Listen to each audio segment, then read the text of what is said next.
Meus amigos do esporte, o Cruzeiro e sua incrível capacidade de ficar treinando 2 semanas e de piorar. Retrocedeu com muito tempo de treinamento e reforçado, hein?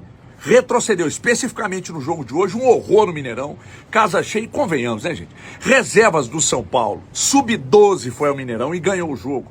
Aí o Seabra me vem na coletiva e diz que do outro lado tem um time que se prepara e que traz dificuldades. Seabra, time reserva que não joga junto, Seabra. Isso não pode ser considerado como algo normal, gente. Me ajuda aí, ué. O time do Seabra mal, muito mal, não se impõe contra um São Paulo reserva, espera tomar gol pra mexer, né, Seabra? Então fica só reagindo, cara. Sinceramente, não vou ficar adorando pílula nem pro Seabra e nem pros jogadores. Simplesmente inaceitável derrota pro São Paulo, sub-12 no Mineirão. Então, senhoras e senhores, não pode ser normal, não tá tudo bem. E só pra informar vocês aí no clube, não sei se vocês estão sabendo, saiu do G6, tá? Há muito pouco tempo a gente falava de Libertadores, e aí, sabe, de um time inteiro, robusto, reforçado, com mais de 200 milhões gastos, e aí recebe o sub-12 do São Paulo no Mineirão e consegue perder o jogo. A diretoria reforça o time, e aí para ficar nessa palmolice aí, o torcedor do Cruzeiro tem razão absoluta em vaiar e cobrar, porque a parte dele tá todo mundo fazendo. É acordar enquanto é tempo. Tinha perdido como mandante a primeira contra o Fortaleza em Cariacica, passou mais da metade do campeonato com 100% de aproveitamento jogando no Mineirão, e agora nem mesmo o trunfo de jogar em casa, jogos abaixo contra o Inter, o clássico contra o Atlético também, em que o Atlético teve mais chances, produziu mais que o Cruzeiro, e agora contra o time reserva do São Paulo, não consegue retomar a sua principal virtude, que era ter a bola, trabalhar bem, e parece que está faltando tranquilidade, Dani. O Seabra se ver mais pressionado, e agora a Sul-Americana ganha um contorno diferente para o Cruzeiro, porque a expectativa do torcedor se inflou, muito pelo sucesso do time, mais ainda pelas contratações, e agora, na Sul-Americana, é essa tacada que o São Paulo vai tentar na Libertadores. No Brasileiro, para título, ficou muito complicado, então é apostar tudo na Sul-Americana. Mas para isso, não basta só ter o espírito de competitividade, como teve contra o Boca ali, num jogo também ruim no Mineirão. Precisa fazer o que o Cruzeiro faz de melhor. É um time que tem muita capacidade técnica. E para isso, talvez o Seabra tenha de repensar algumas coisas e abrir mão de algum desses reforços, que não encaixaram bem. O Wallace, um deles, não conseguiu dar uma resposta ainda. Então pode ser que para retomar, ele tenha também de trazer alguns jogadores daquela configuração em que a equipe respondia melhor. Vamos lá, Thiago Valu, já de volta aqui após a zona mista e a entrevista coletiva, e para aquela análise que a gente faz dessa derrota do Cruzeiro, primeiro aí a gente tem que explicar sempre isso, né, que a coletiva ali é um lugar onde você faz uma pergunta e o entrevistado responde o que ele quer, e você tem uma pergunta, não é um debate, não é uma luta de boxe, não é nada como alguns aí gostariam que fosse, né? Então, só para ficar esse registro aí, e tô tranquilo aí com esses comentários aí que alguns fazem, mas ali você pergunta e quase nunca a sua pergunta vai ser respondida. Mas ainda pegando lá o gancho da entrevista coletiva do Seabra, não teve como ele falar da questão física, não teve como até abordar essa questão física dele, porque realmente o São Paulo veio com um time reserva, mas isso aí eu acho que deixou a situação a mesma coisa. Pode falar que os jogadores estavam descansados, querendo mostrar serviço, mas era o time reserva do São Paulo, né? E quando eu volto nesse tema, eu usei outras palavras, obviamente, na pergunta, e ele não quis responder, mas a insatisfação após a coletiva, ela estava na pergunta com outras palavras, obviamente, e isso faz parte do ser jornalista, né? Mas quando o Seabra, ele vai para a coletiva e ele exalta um time reserva do São Paulo, que não pensou no Cruzeiro, só pensou ontem, olha lá, talvez só pensou hoje aí, porque a turma estava de cabeça inchada, como eu disse. Então, não dá para tentar minimizar esse resultado do Cruzeiro depois de 2 semanas com um São Paulo reserva, que isso não tem como. Não tem como. Não adianta, tem que chegar e assumir, o time foi mal, os treinamentos não surtiram efeitos, a gente teve aí o período de data FIFA para trabalhar e nada deu certo. O Cruzeiro fez um jogo muito ruim e o primeiro tempo foi ruim, o segundo tempo foi ruim, não arrumou nada. O Seabra, quando ele fala que voltou do intervalo, gente, a primeira chance do São Paulo já foi saiu a bola, o São Paulo já estava no ataque. Então, pensou em mudar, demorou a mexer, algumas coisas o Seabra ele vem fazendo e isso, obviamente, a gente não vai ser doido aqui de defender o indefensável, né? De tentar puxar algo positivo se não tem o algo positivo para puxar. E foi um Cruzeiro dominado do início ao fim. São Paulo, com o time reserva, criou as melhores oportunidades, o Cássio teve que trabalhar muito.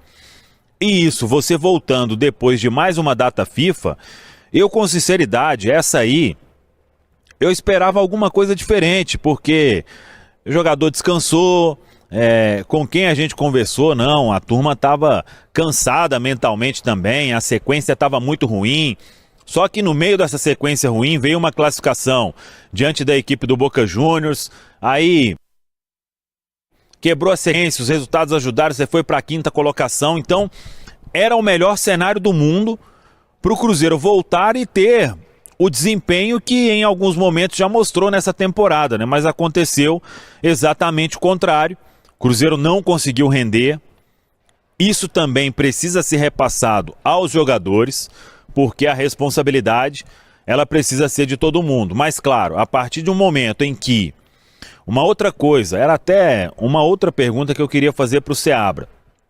Além de não ter resultado, não está tendo desempenho, e está tendo queda em algumas coisas que a gente tinha de positivo nesse time. Hoje a defesa do Cruzeiro, ela está numa instabilidade absurda. Qualquer time está levando muito perigo ao gol do Cruzeiro.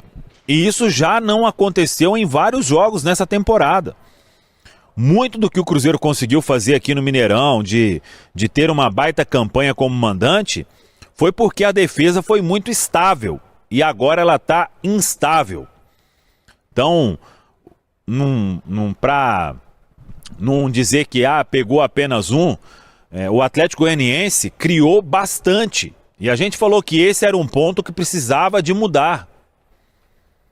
Que precisava de passar uma outra impressão depois desse tempo todo para trabalhar. E não passou. Não passou. O ataque reserva do São Paulo deu uma canseira para a zaga do Cruzeiro e exigiu muito do Cássio. Até em um determinado momento não teve jeito naquele chutaço do William e o gol do São Paulo, que venceu com uma facilidade, volto a repetir, e isso é mais do que um sinal de alerta, porque temos ainda mais 2 datas FIFAs. A outra é só em outubro. Só que até lá tem um mata-mata de Copa Sul-Americana.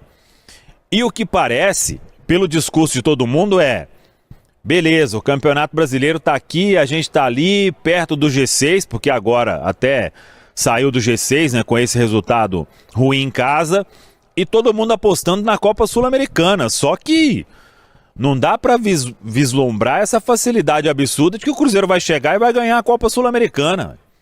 Então, se não ganhar a Copa Sul-Americana e ficar fora de uma Copa Libertadores no Campeonato Brasileiro, aí a temporada, por mais que você não brigue na parte de baixo para não cair para a Série B, por tudo que aconteceu, a temporada vai ser péssima. O Cruzeiro, com os investimentos que fez, com a condição que vem sendo dada, não estar na Copa Libertadores será, na minha opinião, um vexame. E são 2 caminhos para isso. Agora, apostar todas as fichas em uma competição de mata-mata em que a final é só mata, e é o que está aparecendo o discurso, o Marlon falou sobre isso na entrevista, não que estamos focados na Copa Sul-Americana, mas estamos aí bem na parte de cima da tabela, até o momento sim, é verdade, e temos 5 jogos para tentar chegar num título de Copa Sul-Americana. Um título seria maravilhoso, mas o Cruzeiro, com essa instabilidade vivida hoje, Não dá pra gente cravar. Contra o Libertad, eu acho que o Cruzeiro é favorito. Agora, numa semifinal aí, primeiro tem que passar, né? Favoritismo você comprova dentro de campo. Agora, chegando numa semifinal, pode ter um Lanús aí que vai ser um grande adversário e na final vem casca grossa lá do outro lado da chave. Então, o Cruzeiro, ele precisa se reencontrar em aspectos que até pouco tempo a gente elogiava. E isso vem acabando de um jogo para o outro. Vem acabando de um jogo para o outro. E uma semana, 2 semanas, melhor dizendo, de data FIFA, não foram suficientes para isso. Então, a diretoria já falou por várias vezes, o Alexandre Matos esteve aqui na Samuca TV falando sobre questão de cobrança, de avaliação do trabalho e, obviamente, o Cruzeiro, hoje, ele se encontra em uma situação de pressão na temporada em que a resposta ela precisa vir rapidamente. Rapidamente, porque como o Caio disse há pouco, o Cruzeiro, se ele não tiver uma evolução, a temporada pode acabar antes do previsto. E se acabar antes do previsto, vai ser uma decepção enorme, porque, volto a afirmar, com esses investimentos, o Cruzeiro tem por obrigação ir para uma Copa Libertadores em 2025. E o Fernando Seabra, para a gente fechar, a gente que já brincou por diversas vezes aqui, né? Não dá para brigar com o que todo mundo está vendo. Até certo ponto, você pode falar isso e aquilo, meu time isso, meu time aquilo. Mas, quando a gente falou sobre desempenho, o Cruzeiro perdeu vários jogos e teve um desempenho ok. E nesses últimos jogos, tirando a vitória aí sobre o Atlético Goianiense, o desempenho também foi ruim, o Cruzeiro não teve o resultado e não teve o desempenho. E isso é um ponto que preocupa. E quando o Seabra vai para uma coletiva demonstrando tranquilidade, é o que menos o torcedor quer ver. É o que menos a gente quer ver. O Seabra precisa se indignar e assumir que ele é o responsável maior para o Cruzeiro jogar o que já jogou em alguns momentos desta temporada. Tem peças à disposição, por mais que alguns desfalques estejam acontecendo na equipe, mas as peças que o Cruzeiro tem, o time precisa jogar mais, e jogar mais mesmo, para não ficar toda a entrevista coletiva, e eu tinha falado isso lá no Barradão contra o Vitória, estádio Manuel Barradas. Todo adversário parece que é o melhor time do sonho de todo mundo, véio. É o São Paulo do Telê num jogo, é o Atlético Goianiense que... Qual o Atlético Goianiense que já foi aí brilhante? É o Vitória da época do Dida, todo o time. Véio. Ah, porque tinha isso, tinha aquilo, tinha linha de 5, tinha ganhar duelos. A gente sabe tudo do adversário, mas neutralizar isso tem conseguido muito pouco. E aí, claro, é o trabalho do Fernando Seabra que precisa acontecer, porque senão a temporada vai ficar mais complicada para todos nós a partir de agora. Valor!